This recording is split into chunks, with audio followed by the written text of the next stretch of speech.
পাহাড়ের বুক চিরে যখন রাস্তা এগিয়ে যায়, সূর্যাস্তের আলো যখন নীরবে গায়ে মাখে দিনের ক্লান্তি, আমরা বুঝি ভ্রমণ শুধু দূরত্ব মাপার নাম নয়, এটা ভেতরের ভাঙাচোরা অংশগুলোকে জোড়া লাগানোর এক অদৃশ্য প্রক্রিয়া।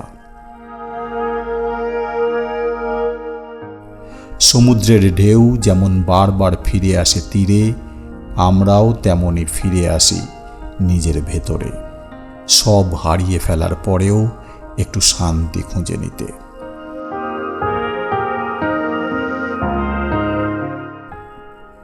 এই পথ, এই আকাশ, এই নিঃশব্দ সন্ধ্যা আমাদের শেখায় সুখ মানে বড় কিছু নয়, সুখ মানে মনের ভেতরে আলো জ্বালিয়ে রাখা।